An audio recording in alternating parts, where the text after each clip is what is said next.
जय गुरुदेव।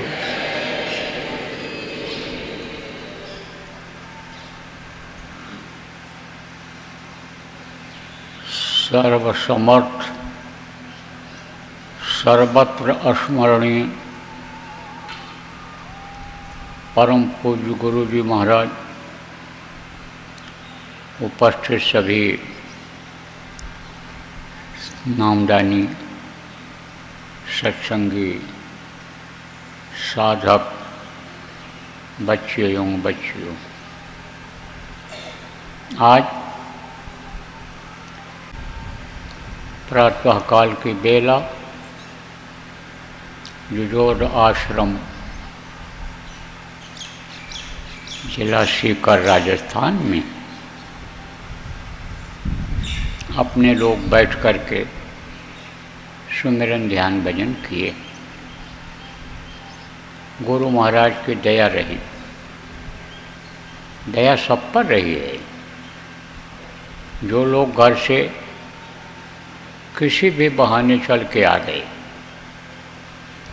चाहे रोग से परेशान होकर के, चाहे घर के झगड़ा झंझट की परेशानियां जो लगी रहती हैं उसकी वजह से, इसके अलावा भी बहुत संकट गृहस्थाश्रम में उससे परेशान होकर के आए कि आश्रम पर चल रहे हैं, बाबा को देखेंगे, अपनी बात कहेंगे, यही आदत बनी हुई है। इस आदत बस चले आए।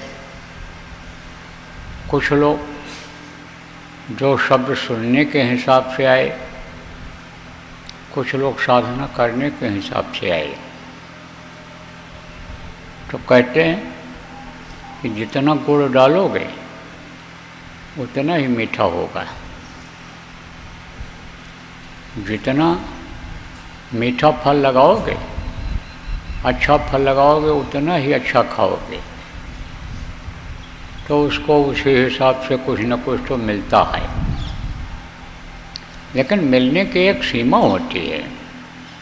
देने वाला भी यानी ये देखता है कि रोज़ हाथ फैलाए हैं, रोज़ हाथ फैलाए हैं और मुफ्त में मांग रहे हैं, कुछ करना न पड़े, तो भगाता है कि नहीं भगाता है। रोज़ रोज़ किसी के दरवाजे पर चले जाओ मांगने के लिए, तो एक दिन दे देगा, 2 दिन दे देगा, 4 दिन दे देगा, फिर भगाएगा। जाओ, रोज़ रोज़ आते हो, रोज़ रोज़ आते हो, कमाते नहीं हो, कमा के खा सकते हो तो रोज़ आते हो। ऐसे ही जो कमाए वो खाए, जो संकट दूर करने का, बीमारी तकलीफ दूर करने का काम करे, उसकी दूर हो, और नहीं तो लगा रहेगा और बढ़ता चला जाएगा और उसी में जान चली जाएगी, उसी में जान चली जाएगी और कुछ कर नहीं पाओगे। क्या लेकर तू आया जग में, क्या लेकर तू जाएगा, सोच समझ ले रे मन मूर्ख, आखिर में पछताएगा। फिर बुढ़ापे में पछताना शुरू हो जाता है। जैसे हाथ पैर ढीले होते हैं, बुढ़ापा आती है, कैसे पता चल जाता है बुढ़ापा आने लग गई, बाल पकने लग गया, झुर्रियाँ पड़ने लग गईं, घुटने में दर्द, तो कहीं कमर में दर्द, तो कहीं सिर में दर्द, तो कहीं पेट में दर्द, तो कहीं दस्त आ रहा है, तो कहीं हाजमा खराब है, तो कहीं गैस बन रही, तरह तरह की परेशानियाँ शुरू हो जाती हैं। तो बुढ़ापे में कहीं कुछ हो पाता है? नहीं हो पाता है। तो फिर ये जीवन बेकार चला जाता है और फिर यहाँ तो तकलीफ झेले ही रहे हो, फिर जब शरीर छूटेगा तो वहाँ मार पड़ेगी। कहाँ मार पड़ेगी? वो जो इंसाफ करने वाला बैठा है, न्याय करने वाला बैठा है, अभी तो आपको आज़ाद कर दिया, जो चाहो सो करो, मन में आवे सो करो, लेकिन फल देने के लिए आज़ाद नहीं छोड़ा है। इस चीज़ को आप सब लोग समझ लो। और देखो, जो लोग समझ रहे हो अगर ये नहीं समझ पा रही हैं औरतें, गांव के आदमी हमारी भाषा को नहीं समझ पा रहे हैं, तो आप इनको समझाओ, और नहीं समझा रहे हो तो आप भी गलती कर रहे हो। और अगर आप समझा ले जाओगे इनको तो उसका लाभ, उसका फल आपको भी कुछ न कुछ मिल जाएगा। कहते हो भूखे को रास्ता बताना पूरी का काम होता है। तो ये ऐसे ही कलपते रह जाएंगे, दुखी ही रह जाएंगे, या संकट में ही रह जाएंगे, जिएंगे तब तक। और मरने के बाद भी संकट, मरने के बाद भी 84 में आना पड़ेगा। मान लो नर्क से बच भी गए, नामदानी है तो, लेकिन 84 में तो आना पड़ेगा। पेड़ बना के खड़ा कर दिए जाओगे। अब ये पेड़ खड़ा है, ये कहीं आ जा सकता है? नहीं आ जा सकता। आज़ादी खत्म हो जाती है। जानवरों को जान बचाना पड़ता है। अकाल मृत्यु में देखो, राजस्थान में पानी की जहाँ कमी है वहाँ पक्षी मर जाते हैं, जानवर मर जाते हैं पानी के बगैर, चारा के बगैर। तो ऐसे जान देना पड़ेगा और बार बार जन्मना मरना पड़ेगा। इसलिए उससे बचने के लिए 100 मर्जों की एक दवाई, सुमिरन ध्यान भजन करो मेरे भाई।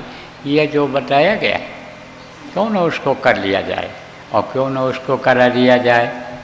संकट अगर जाएगा, तकलीफ अगर जाएगी, तो इसी से जाएगी।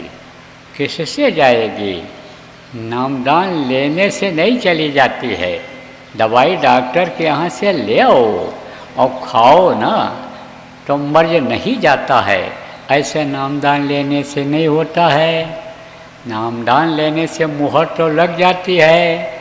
समर्थ गुरु मुहर तो लगा देते हैं, जीव हमारा है, लेकिन आदेश का पालन जब नहीं करोगे, नियम के उनका पालन नहीं करोगे, तब वो मदद नहीं करते हैं, मुख फेर लेते हैं। बच्चे देखो, एक बाप के 4 हों, 6 हों, 8 हों, लेकिन मानता उसी को है बाप ज़्यादा, कि जो उसके हुक्म का पालन करते हैं, उसके आदेश का पालन करते हैं, उसके हिसाब से चलते हैं, उसी को वो मानता है और उसी को अपना धन दौलत भी दे देता है। और जो नालायक निकल जाता है उससे बात भी नहीं करते हैं। अब आप ये बात समझ लो, निकाल के घर से बाहर कर देते हैं, जाओ कमाओ खाओ, तो जीव तो सब उनके हो जाते हैं, लेकिन मदद नहीं होती है। साफ साफ बात आपको बता रहा हूँ। और कहो बाबा को हम देख लेंगे, बाबा से अपनी बात कह देंगे और बाबा कुछ बता देंगे और उससे हमारा काम हो जाएगा, भला हो जाएगा, तो वो समय अब निकल गया। अब वो समय नहीं रहा। साफ साफ आपको बता रहा हूँ, क्योंकि मैंने देखा इसमें भजन बहुत कम लोग करते हो। भजन ध्यान में मन नहीं लगता है किसी का। उसका कारण यह है कि बैठते नहीं हो।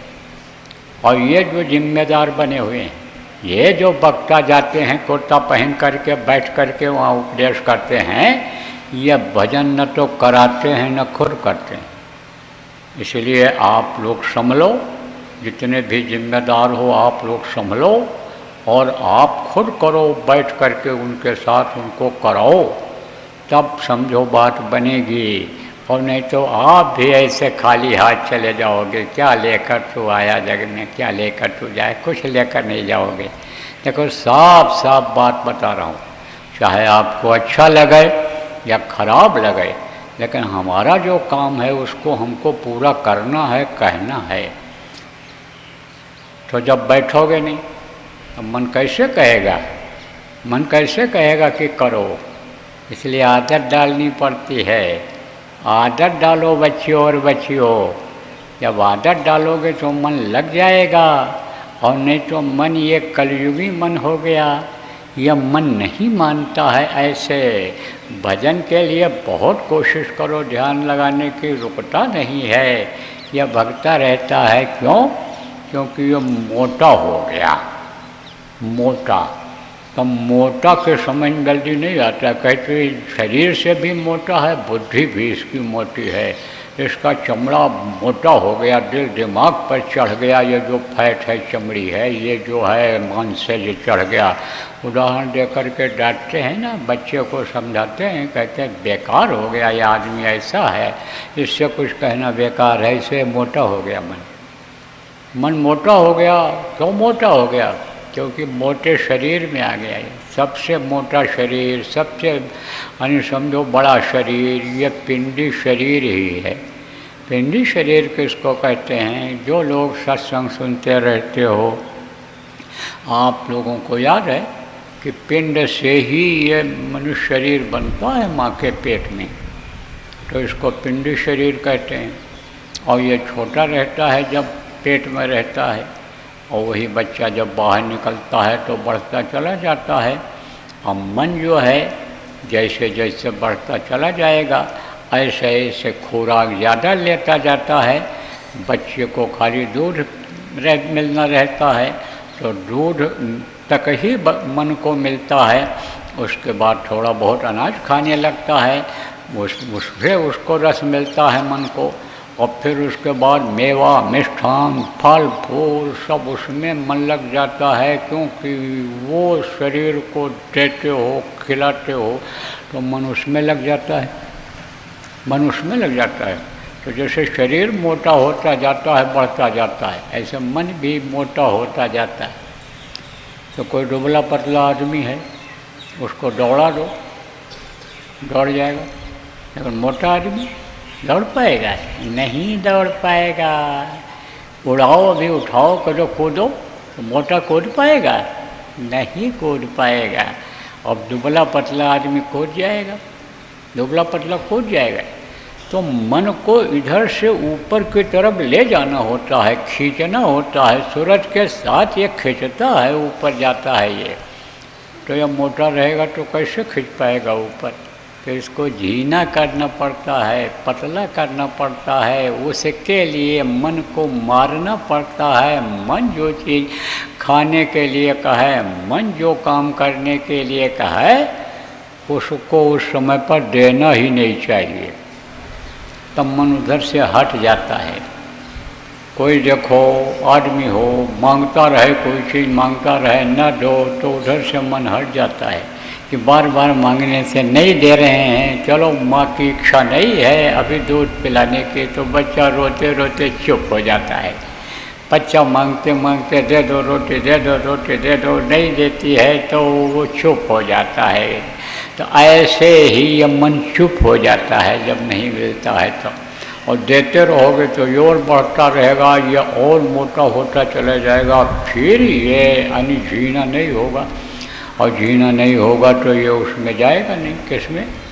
पिंडी शरीर में, यानी उसमें जो है अंडी शरीर में। अंडी शरीर किसको कहते हैं? यह शरीर से जीवात्मा जब निकलती है तो अंडलोक में जाती है। अंडलोक कोई आँखों से आप नहीं देख सकते हो, अंदर की तीसरी आँख ध्यान लगाने पर जब खुल जाएगी तब अंडलोक को देखोगे। अंडलोक में ये देवी और देवता रहते हैं। यह देवी और देवता, तो उनका शरीर छोटा होता है, सूक्ष्म होता है, इसीलिए उनका थोड़े में ही पेट भर जाता है। उनका सुगंधी से ही, खुशबू से ही पेट भर जाता है उनका।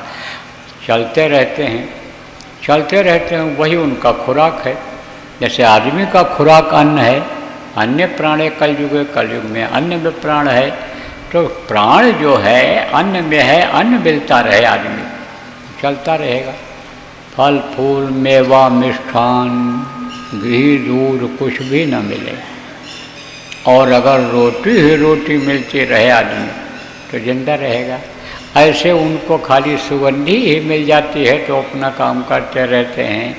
और फिर और ये पतला होता है जब ऊपर जाता है मन, सूरज ऊपर जाती है तो ये कहाँ जाती है? ये समझो कि यानी नूरी सृष्टि में जाती है, जहाँ का आहार प्रकाश है।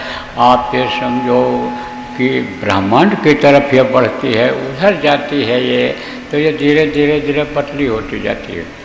और मन भी धीरे धीरे कमज़ोर होता जाता है। तो साथ तो नहीं छोड़ता है। स्थूल शरीर, लिंग शरीर, सूक्ष्म शरीर और कारण शरीर में साथ रहता है, लेकिन कारण शरीर से आगे नहीं जा पाता है, कमज़ोर हो जाता है, कमज़ोर हो जाता है। तो कमज़ोर हो जाएगा तो लंबी यात्रा कर पाएगा। अब हमसे कहो पहाड़ पर चढ़ जाओ तो हम चढ़ पाएंगे? और जवान आदमी है, कोई मोटा तगड़ा है, तंदुरुस्त है, बॉडी बनी हुई है, खाए पिए है, तो वो चढ़ जाएगा। ऐसे ही ये जीना होता है तो रुक जाता है, इसलिए इसका वहाँ भंडार बना दिया गया है। वहीं से साथ हो गया ये, जब से जीवात्मा नीचे उतारी गई। इसको जब से नीचे उतारा, ये बनाया, पिंड बनाया, किसने बनाया? ब्रह्मा ने और आद्या उनकी माँ ने मिलकर के बनाया। बाकी ऊपर की जो सृष्टि है, यानी समझो कारण शरीर की, यानी ये समझो कि लिंग शरीर की, और आप ये समझो लिंग शरीर की, यानी ये जो बनाया है, ये किसने बनाया है? ये काल भगवान ने बनाया।